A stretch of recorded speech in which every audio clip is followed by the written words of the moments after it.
Mas eu peço que os irmãos já vão abrindo a palavra, por gentileza, em Números, livro de Números, capítulo 17. Números, capítulo 17.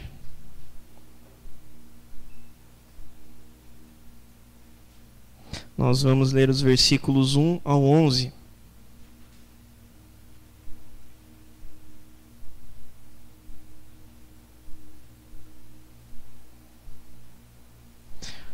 Números, capítulo 17, versículos 1 ao 11. Por favor, tem um inário daquele para que possa providenciar aqui para mim? Onde? Ah, tá aqui. Obrigado. Não tinha visto. Obrigado. Para apoiar aqui. Muito bem. Números, capítulo 17, versículos 1 ao 11. Creio que logo na sequência vai ser projetado ali também. Mas nós podemos ler assim então a palavra do Senhor, que diz o seguinte: Disse o Senhor a Moisés: Fala aos filhos de Israel e recebe deles bordões ou varas, um pela casa de cada pai de todos os seus príncipes, segundo as casas de seus pais, isto é, 12 bordões. Escreve o nome de cada um sobre o seu bordão. Porém, o nome de Arão escreverás sobre o bordão de Levi, da tribo de Levi, porque cada cabeça da casa de seus pais terá um bordão. E os porás na tenda da congregação, perante o testemunho, onde eu vos encontrarei. Verso 5. O bordão do homem que eu escolher, esse florescerá. Assim farei cessar de sobre mim as murmurações que os filhos de Israel proferem contra vós. Falou, pois, Moisés aos filhos de Israel, e todos os seus príncipes lhe deram bordões, ou varas. Cada um lhe deu um, segundo as casas de seus pais, 12 bordões, e entre eles o bordão de Arão. Moisés pôs estes bordões perante o Senhor na tenda do testemunho. No dia seguinte, versículo 8, Moisés entrou na tenda do testemunho, e eis que o bordão de Arão, pela casa de Levi, brotara, e tendo inchado os gomos, produzira flores e dava amêndoas. Então Moisés trouxe todos os bordões de diante do Senhor a todos os filhos de Israel. Eles o viram e tomou cada um seu bordão. Disse o Senhor a Moisés: Torna a pôr o bordão de Arão perante o testemunho, para que se guarde por sinal para filhos rebeldes. Assim farás acabar as suas murmurações contra mim, para que não morram. E Moisés fez assim, como lhe ordenara o Senhor. Assim fez.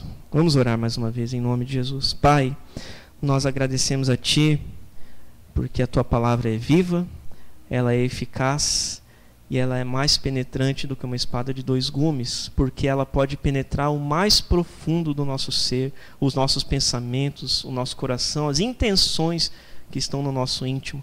Essa é a Tua palavra. E isso só é possível porque o Teu Espírito Santo é quem vivifica esta palavra, Senhor. E nós Te glorificamos por ela. Senhor, que esse texto que nós lemos aqui, nós possamos compreendê-lo nesta hora, em nome de Jesus, ó Pai. Que o Senhor abra a nossa mente, o nosso intelecto, para que nós possamos compreender o que Ele quer nos dizer nesta manhã, o que o Senhor quer nos dizer através dele.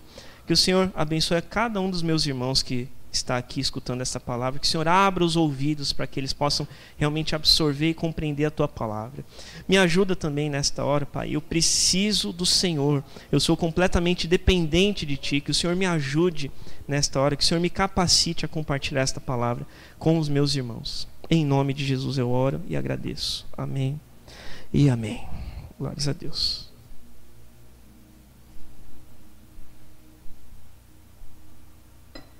Irmãos, antes da gente examinar um pouquinho melhor esse texto que nós lemos, né?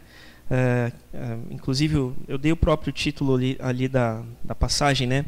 A vara de Arão floresce, vara ou bordão, né? Depende aí da tradução, mas a vara de Arão floresce. E antes da gente se concentrar um pouquinho mais nessa passagem específica, eu gosto sempre de explicar o contexto e para a gente ver como que se chegou até determinada situação. Então, eu quero ler um pouquinho com vocês e explicar o porquê do Senhor ter dado essa ordem ali sobre a vara de Arão, né? Aquele quase, não é bem um cajado, mas é um bordão, né, que ele usava para caminhar, para fazer determinadas coisas. O motivo de ter acontecido essa situação que nós lemos aqui há pouco, de todo que cada um de uma tribo levou até diante de Moisés um bordão, uma vara, né, para que o Senhor pudesse responder ali determinada situação, né? Foi para confirmar a escolha de Deus sobre Arão para o ofício sacerdotal ali em meio ao povo de Israel e diante das revoltas do povo. Isso é muito importante, né? Aqui estava acontecendo essa ocasião que nós lemos da vara florescendo e tudo mais no capítulo 17 é resultado de uma revolta do povo, de duas revoltas do povo, aliás. Inclusive no livro de Números tem várias rebeliões do povo de Israel contra Deus primeiramente, né, e contra Moisés e aqueles que eram líderes junto com ele. Eu quero ler rapidamente aqui, me acompanhe um pouquinho antes ali, por favor, Números capítulo 11, versículos 1 ao 9. Nós não vamos ler de ponta a ponta, mas em um curto espaço ali das Escrituras, nós vemos ali, começando por Números 11, versículo 1 ao 9, que as murmurações dos israelitas, né? Na minha Bíblia está intitulado dessa maneira. E aqui eles estavam reclamando da falta de carne, né? Eles haviam saído do Egito, estavam ali em toda aquela peregrinação e eles reclamavam da falta de carne. E se você me acompanhar ali em Números capítulo 11, versículo 4, ali em diante, diz assim: e o populacho, né, o povo que estava no meio deles, veio a ter grande desejo da comida dos egípcios, pelo que também os filhos de Israel tornaram a chorar, e também lhe disseram: quem nos dará carne a comer? Lembramos-nos dos peixes que no Egito comíamos de graça, dos pepinos, dos melões, dos alhos silvestres, das cebolas e dos alhos. Agora, porém, seca-se a nossa alma, e nenhuma coisa vemos senão este maná, que era o pão dado por Deus, que veio do céu, de forma literal, né, sobre o povo. Então eles falam ali, eles relembram a comida que eles se alimentavam ali durante a época de escravidão no Egito. Eles se lembram das cebolas, eles se lembram dos peixes, dos alhos, dos pepinos, mas agora eles só tinham aquele maná. Não há outra coisa aqui senão este maná diante dos nossos olhos. Ou seja, a comida do tempo de escravidão era melhor do que a comida que eles estavam tendo no tempo de liberdade. Como nós éramos felizes quando estávamos no Egito, nós tínhamos os pepinos, as cebolas, os alhos. Mas agora nós temos este pãozinho aqui. Murmurações. Essa é uma das murmurações do povo contra Deus, primeiramente, e contra a liderança instituída por Deus. Em seguida, me acompanhe ali, por favor, Números capítulo 12. Logo na sequência, versículos 1 a 16, tem a revolta de Miriam e Arão contra Moisés. Eles quiseram levar, de certa forma, os créditos que não eram deles, né? Eles falam ali, versículo 1, né, capítulo 12: falaram Miriam e Arão contra Moisés por causa da mulher cuxita que tomara, pois tinha tomado a mulher cuxita, né, uma gentia, né? E disseram: porventura tem falado o Senhor somente por Moisés? Não tem falado também por nós? O Senhor o ouviu. É isso que eles disseram, né? E logo em seguida, nós não vamos ler tudo, mas o Senhor chama os três para uma conversa, né? Moisés, Arão e Miriam.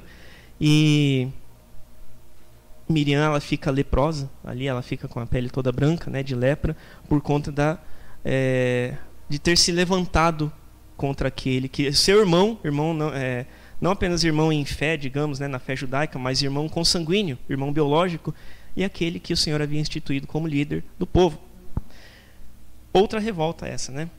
E mais adiante, capítulos 13 e 14, inclusive o pastor Chico, né, da IPI Emuná, esteve aqui conosco em outubro, pregou sobre esse texto, quando os israelitas foram espiar a terra de Canaã. E depois deles espiarem, eles ficaram um tanto desanimados, porque eles viram o tamanho das muralhas, eles viram os tamanhos dos soldados, eles viram o armamento que eles tinham. E conforme o pastor Chico nos ministrou aqui naquela ocasião em que esteve aqui, se levantou ali a turma do não vai dar. A turma do não vai dar. Não, mas a gente é muito pequeno, esse povo é poderoso demais, as muralhas são muito grandes e não vai dar. Turma do não vai dar. E aos pouquinhos, esses espias, que foram apenas alguns homens que foram ali verificar a terra, eles foram contaminando a mente do povo, a ponto de eles quererem apedrejar aos seus líderes. Então veja, mais uma revolta, né? Você vê quase todo o capítulo, né? Ou um sim, um não, acontece alguma coisa.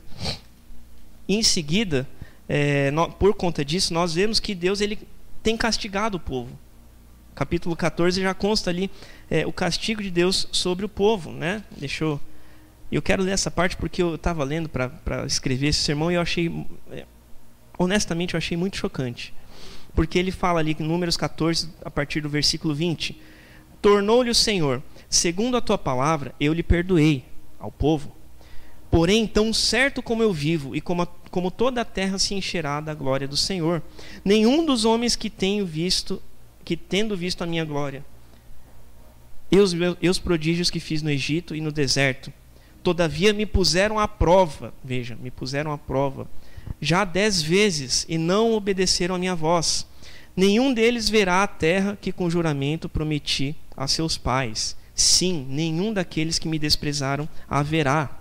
E se nós pularmos para o verso 32, me acompanha ali ainda no capítulo 14.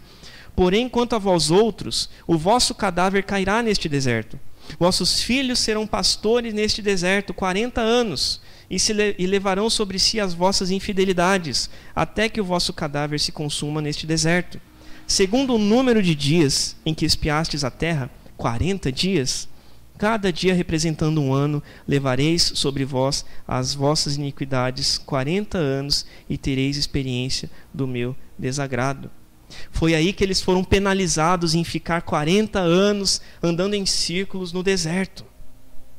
Depois de terem sido libertos de mais de 400 anos de escravidão no Egito, eles ficaram por desobediência, por murmuração, por rebeliões.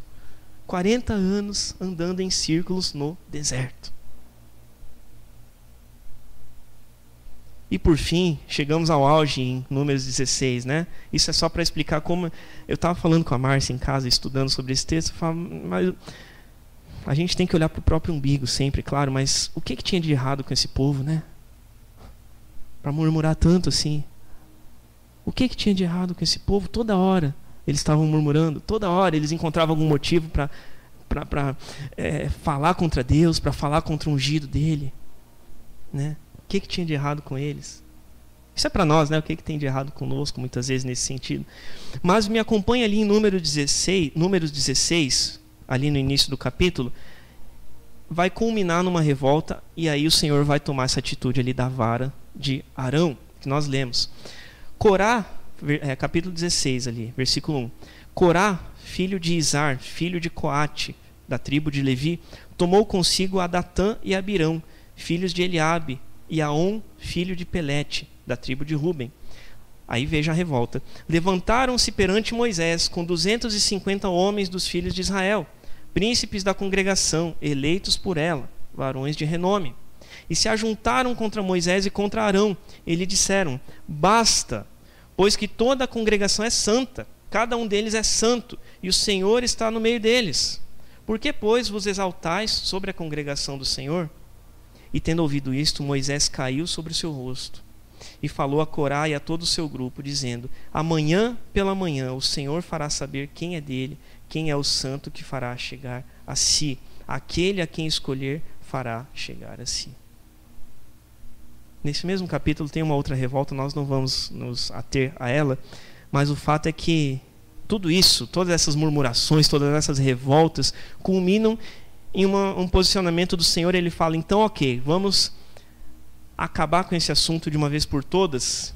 Tragam aqui os seus bordões, as suas varas, um de cada tribo, um chefe de cada tribo, e deixem aqui no local onde eu vou ordenar, e aquele que florescer vai ser aquele que eu escolhi para exercer o sacerdócio. Para que vocês não murmurem mais, para que vocês não se levantem mais contra aquele que eu estabeleci para conduzir vocês. Então é isso que acontece aqui de forma bem resumida, né? Mas é interessante ainda notar que em todas essas revoltas, se a gente parar para ler em casa, em todas elas acontece alguma coisa. Quando o povo ameaçava agredir ou até mesmo matar os seus líderes, a palavra fala que a glória do Senhor, ou então alguma manifestação da parte de Deus, a coluna de nuvem, a coluna de fogo, ela aparecia ali diante do povo. Sempre quando havia revolta, a tentativa de motim, a glória do Senhor se manifestava. Veja que curioso, né? Que interessante. E o caso aqui, irmãos, é que esses que se revoltaram contra Moisés e Arão, no capítulo 16, Corá, Datã e Abirão. Primeiro que assim, é interessante a gente notar que no capítulo 17, me acompanha ali, versículo 3, o Senhor está dando a ordem para Moisés e ele fala assim: porém, o nome de Arão escreverá sobre o bordão de Levi, da tribo de Levi. Das demais tribos, o Senhor não ordenou que um nome específico fosse escrito. Ele falou para que os chefes ali levantassem líderes entre si e que o nome de cada líder fosse escrito naquele bordão conforme a determinada tribo. Mas com os levitas é diferente. O Senhor ordena que o nome de Arão seja escrito. Veja que o Senhor mesmo é quem elege Arão como sacerdote. O Senhor mesmo é quem, de certa forma, já havia eleito ele como sacerdote, porque ordenou que o nome dele fosse escrito no bordão. Mas o fato é que esses homens que se revoltaram contra eles eram irmãos ali, eram irmãos da mesma fé, eram dos israelitas. E Corá, esse que começou tudo, era da mesma tribo, era um levita, da tribo de Levi, da mesma tribo de Moisés. Então será que aqui Moisés, de fato Arão, eles eram levitas também, da mesma tribo? De repente será que tinha aqui algum sentimento de inveja por parte de Corá? Ele olha Arão, né, era aparentado com ele, eram primos, né? Olha o primo dele ali, os dois eram levitas, mas Arão é que havia sido escolhido, que vinha desempenhando o papel de sacerdote. Será que não teve uma inveja santa ali? Brincadeiras à parte, né? Será que não teve alguma coisa assim? E será que a gente está falando sobre o povo aqui, mas pra gente, né? Será que a gente não se comporta da mesma maneira, muitas vezes? Olha o mesmo nosso irmão, né? Aquele que é o nosso próximo.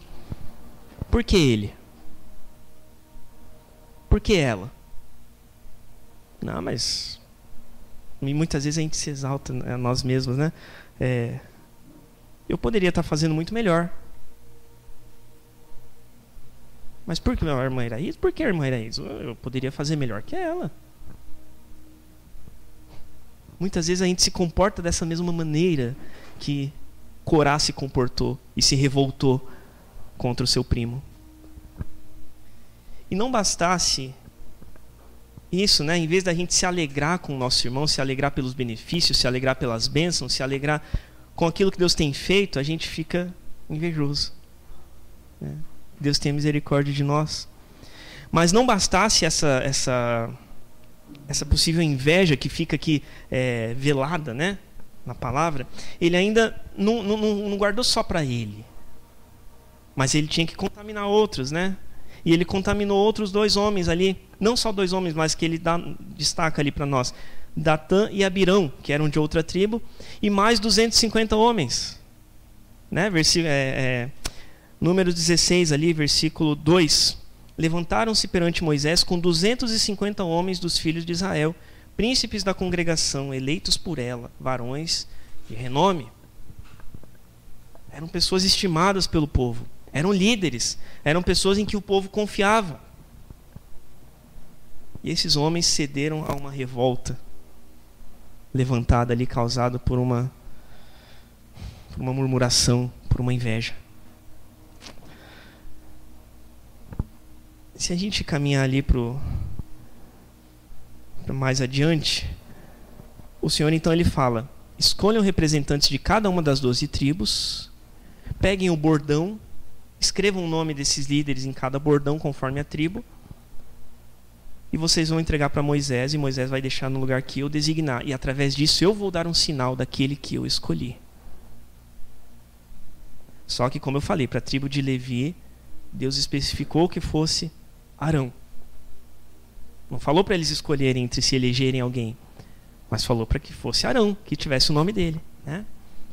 E no versículo 5, ali no capítulo 17, o sinal combinado era que o escolhido de Deus para o sacerdócio seria aquele do qual o bordão florescesse, né? Versículo 5: o bordão do homem que eu escolher, esse florescerá. Assim farei cessar de sobre mim as murmurações que os filhos de Israel proferem contra vós. O Senhor não queria mais ouvir murmurações. O Senhor não queria mais ouvir reclamações por falta da carne, por falta da água, por falta... Enfim. Eles arranjavam vários motivos, eram bem criativos, né? Arranjavam vários motivos para murmurar. E o Senhor não queria mais isso. Ele estabeleceu esse sinal para que fosse definitivo, para que acabasse com todo princípio de revolta que pudesse surgir. E no dia seguinte, então, versículo 8 nos conta ali, né? Moisés entrou na tenda do testemunho, e eis que o bordão de Arão, pela casa de Levi, pela tribo de Levi, brotara, e tendo inchado os gomos, produzira flores e dava amêndoas. Veja que ele floresceu e frutificou, né? O bordão de Arão floresceu e frutificou. E ontem a pastora Genilda falou aqui sobre frutificar, sobre florescer, né? Onde Deus nos colocou, né? O Senhor quer falar algo conosco, eu creio nisso. Então, veja que o texto, eu fico observando, o texto deixa claro alguns elementos para nós aqui, e ele esclarece de forma muito particular ali sobre a vara de Arão, né? Como para ter certeza de que não houvesse dúvidas de que Arão era o escolhido de Deus. Ele fala, ó: eis que o bordão de Arão pela casa de Levi brotara. Era esse o sinal. Mas ele brotou. Ele inchou os gomos, apareceu vários brotinhos mesmo, né, que a gente fala. Produziu flores e dava amêndoas. Ele brotou, ele apareceu vários outros sinais ali de brotar a planta. Ele floresceu e ele frutificou. O texto deixa isso claro para a gente. E por fim, o Senhor ordenou no versículo 10 que a vara de Arão fosse guardada, para que futuros rebeldes que quisessem começar alguma coisa soubessem que o Senhor havia eleito a quem Ele queria. Dito isso, meus irmãos, a gente tendo analisado um pouco esse texto, vamos pensar aqui então juntos o que a vara de Arão, trazendo para nós, ela pode significar. Talvez ela, por certo aspecto, ela pode ser um símbolo de nós mesmos. Quantas vezes a gente, talvez alguém já se sentiu assim, mas quantas vezes a gente pode se sentir como um galho seco? Um galho seco. Quantas vezes a gente pode se sentir como algo sem vida? E está simplesmente lá. Está jogado. Ou seja, a vara, o bordão, ele não estava obviamente ligado a nenhuma planta, nenhuma raiz. Estava lá, à parte, aquém. Quantas vezes a gente de repente não se sente assim? E talvez a gente se enxergue dessa forma, quando na verdade nós somos escolhidos por Deus para fazer grandes coisas, em nome de Jesus. Amém? Amém. Glória a Deus. Quando muitas vezes nós somos escolhidos para dar frutos e flores, mas a gente às vezes se enxerga como um galho seco, sem vida. Mas nós não fomos comprados, remidos pelo sangue do Cordeiro, pegando essa analogia, né, para ser galhos secos, mortos, sem vida. Nós somos comprados pelo sangue do Cordeiro, por alto preço, para darmos frutos, para florescermos aonde o Senhor nos colocar. Hoje nós estamos aqui, na doutora Milton Portugal Pereira 355. O Senhor nos colocou para florescer e frutificar aqui, para a glória dele. Porque aqui é um local em que o reino dele está representado. Nós cremos. Mas eu quero pensar também, além de olhar de forma a aplicar para nós essa palavra, eu quero pensar também com você que a vara de Arão, ela tem um significado muito específico, muito particular. Ela simboliza Jesus. A vara de Arão, ela aponta para Jesus. E eu quero pensar um pouquinho com você sobre isso. Arão, ele foi rejeitado como sacerdote por várias pessoas do círculo dele, do seu povo. Assim como Jesus foi rejeitado como Messias por vários do povo. E ele não apenas rejeitado, mas posteriormente no seu sacrifício ele foi cuspido, ele foi humilhado, ele foi ultrajado, ele foi vilipendiado.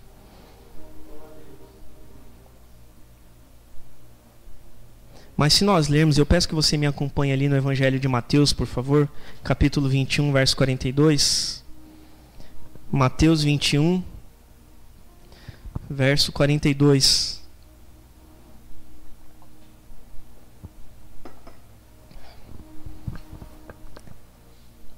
O Senhor, palavras do próprio Jesus, ele fala assim, citando um salmo, né? Salmo 118, se não me falha a memória, mas ele fala em Mateus 21, 42. Perguntou-lhes Jesus: nunca lestes nas Escrituras a pedra que os construtores rejeitaram? Essa veio a ser a principal pedra, angular. Isto procede do Senhor e é maravilhoso aos nossos olhos. A pedra que veio a ser rejeitada, posteriormente foi colocada por pedra principal, pedra angular, a pedra de base, a pedra fundamental.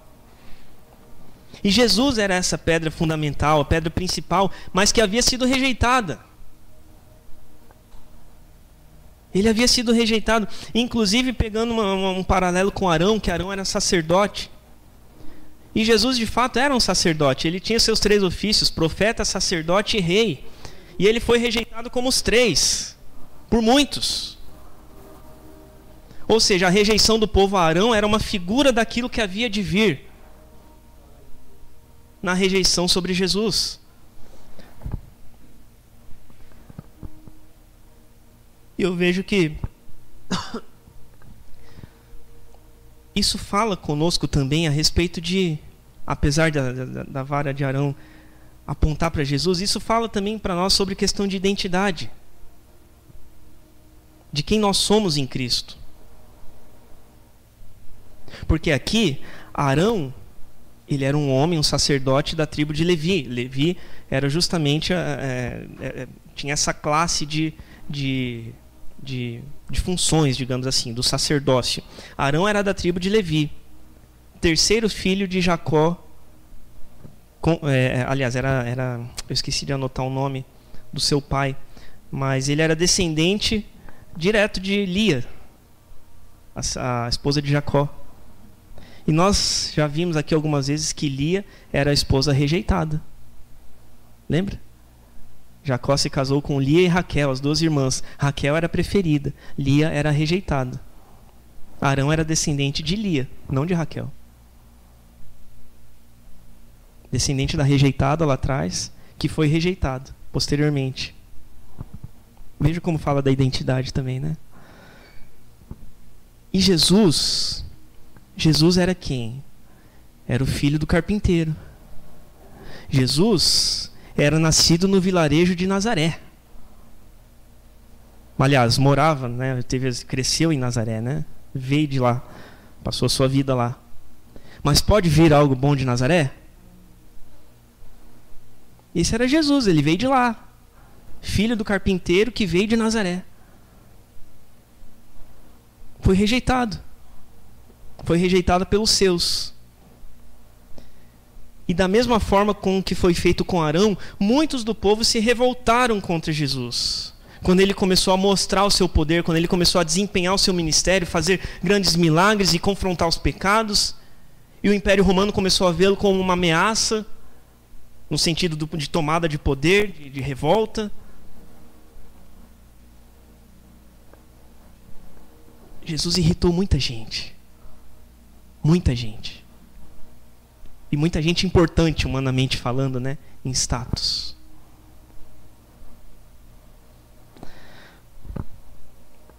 Irmãos, a vara de Arão, ela foi usada por ele para fazer sinais no meio do povo, durante esse processo de libertação e condução do povo no deserto. A palavra fala que ele acompanhou Moisés também diante de Faraó, e ele estava lá quando os sinais aconteceram através de Moisés, através da própria vida dele. E assim também, Deus quer usar cada um de nós para fazer grandes coisas por meio dele.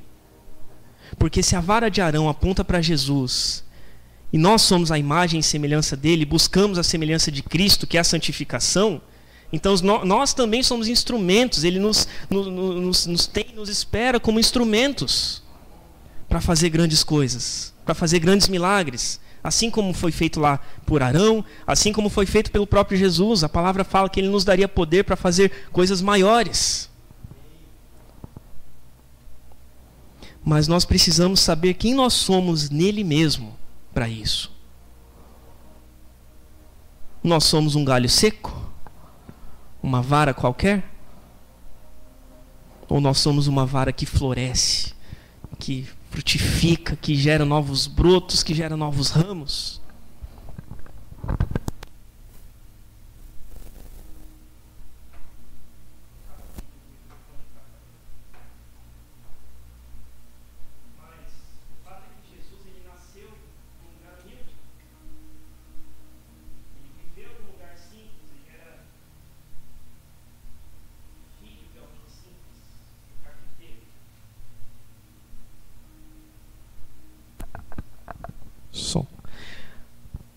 Mas ele sabia quem ele era. Jesus sabia quem ele era. Quem ele era em Deus? Ele era filho de Deus. Amém? Amém. Glória a Deus. Jesus era filho de Deus. Ele não importava de onde ele tinha vindo, de Nazaré, não importava se ele era filho do carpinteiro, do marceneiro, do sapateiro, não importa. Ele sabia quem ele era em Deus. E eu e você precisamos saber quem nós somos em Deus. E para concluir, meus irmãos, eu já estou finalizando. Eu entendo que essa palavra, de fato, ela é para cada um de nós. Aliado à palavra que a pastora Genilda trouxe ontem para as mulheres, eu estava aqui, eu presenciei, não todos, mas alguns momentos da pregação, nós vamos postar, inclusive, no YouTube. Mas eu entendo que isso é para nós quando nós não nos sentimos aptos para frutificar. Quando nós nos enxergamos como galhos secos, como simples varas, um pedaço de pau, morto, sem vida. Mas nós precisamos entender que só em Deus nós vamos poder florescer e frutificar, assim como a vara de Arão. Quem fez a vara de Arão florescer? Quem fez a vara de Arão florescer? Foi Deus. Não foi Deus? Ele falou, deixa lá, no dia seguinte você vem aqui olhar, e através desse sinal eu vou ter mostrado quem eu elegi, quem eu escolhi. Foi Deus que fez. Foi Deus que escolheu. Foi Deus que separou. Foi Deus que chamou. Não só Arão. Não só a Jesus para que ele se encarnasse, sendo Deus, que ele se encarnasse aqui na nossa terra, horizontalmente falando. Foi Deus. E foi Deus que chamou a mim e a você para frutificar, para florescer onde nós estivermos.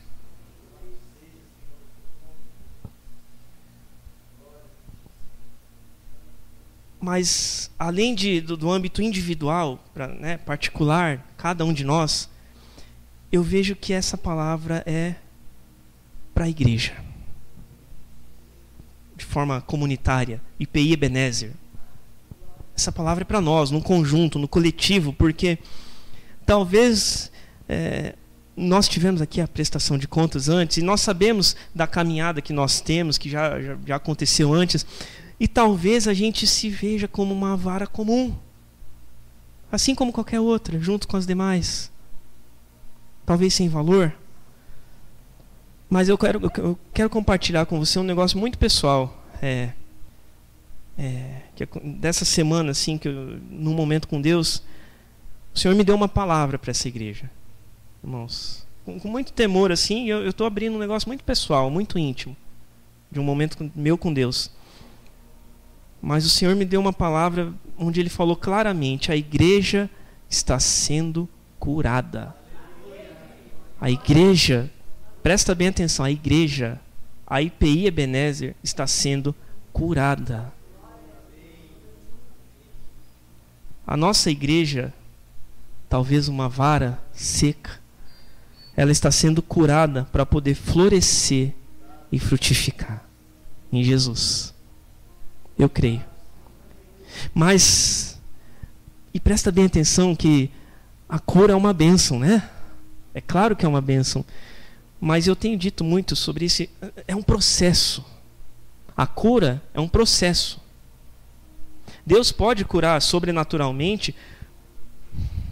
Não precisa nem estalar o dedo, com a palavra da vida que sai da boca dele. Ele pode curar de uma hora para outra. Mas nós, limitados que somos, seres humanos, nós temos que entender que a cura ela pode acontecer, e ela acontece por processos. Tem alguns irmãos que eu sei da história de alguns aí, muitos foram curados de câncer ou de outras doenças, enfim. Pegar um exemplo mais assim, um câncer, né? Que aqui é grave, né? O câncer, ele é curado de uma hora para outra? Não. Precisa ser feita uma série de exames, passar por muitos médicos, medicamentos, quimioterapia, se necessário radioterapia, vários processos, é um tempo longo até que a cura seja alcançada. A cura, muitas das vezes, talvez grande maioria das vezes, não é só um acontecimento, mas ela demanda um processo. E o processo muitas vezes é doloroso. Vai perguntar para alguém que se tratou de câncer se é legal fazer quimioterapia? Não deve ser nem um pouco. Diz que acaba com as forças da pessoa, né? É o que dizem. É terrível. É doloroso. Machuca, dói. Mas precisa passar por isso para alcançar a cura, para chegar no propósito, para florescer, para frutificar, para viver o propósito. Tem que passar o processo.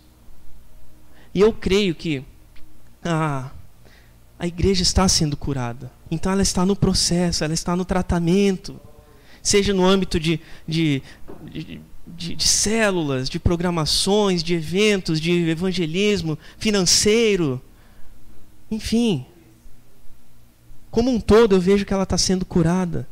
Mas a gente tem que ter paciência para entender e viver o processo, para poder desfrutar do propósito. Amém? Era essa palavra que eu queria compartilhar com você. E eu quero te convidar a orar comigo nessa hora em nome de Jesus.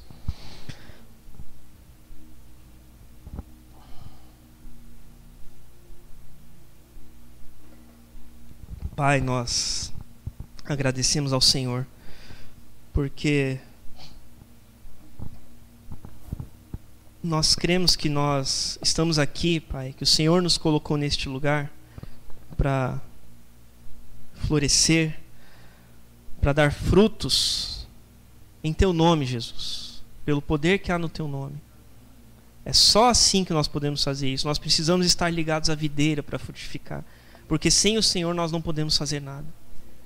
Mas muitas vezes, Senhor, nós entendemos que o Senhor nos chamou, que o Senhor nos escolheu, mas muitas vezes nós nos vemos como secos, sem vida,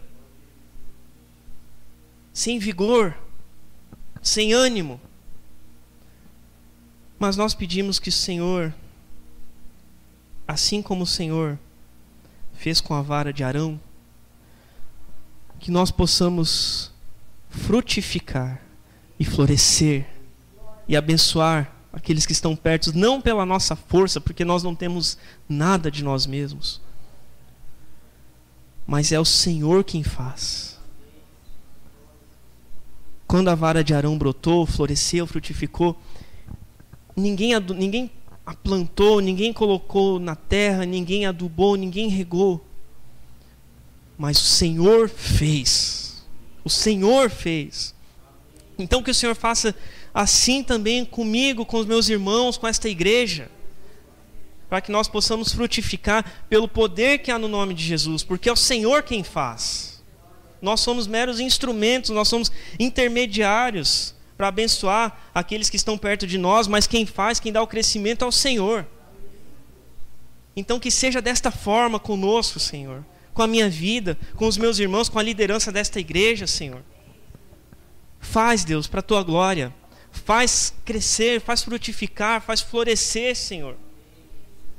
A tua serva ontem, Genilda, ela falou que quando nós frutificamos, e ela falou, eu creio, inspirada por ti, Senhor, quando nós frutificamos, nós podemos alimentar a outros, nós podemos abençoar outros, e é isso que nós queremos, individualmente, na nossa vida pessoal e também na nossa vida comunitária. Nós queremos abençoar aqueles que estão perto de nós, nestas ruas aqui em redor, neste bairro, no nosso trabalho, no nosso escritório, nas escolas onde os nossos filhos estão, nas faculdades, na nossa vizinhança. É isso que nós queremos, é ser providos de frutos para alimentar aqueles que precisam, aqueles que estão famintos por ti, que estão sedentos por ti.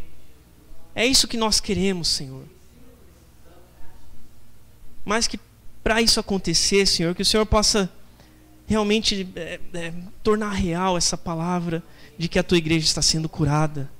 Nos ajuda a passar por esse processo, Senhor. Aquilo que precisa ser consertado, aquilo que precisa ser ajustado, que o Senhor nos ajude, que o Senhor me ajude como pastor desta igreja, que o Senhor ajude a liderança, que ajude cada membro, Senhor, para que nós possamos passar por esse processo, Senhor, de cura, para viver de fato a cura efetivada, para viver o propósito do Senhor, que é florescer, que é frutificar onde o Senhor nos colocou, para a tua glória.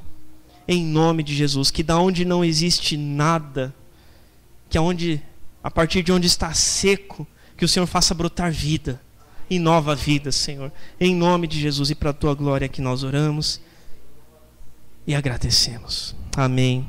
Amém. Glórias a Deus. Amém.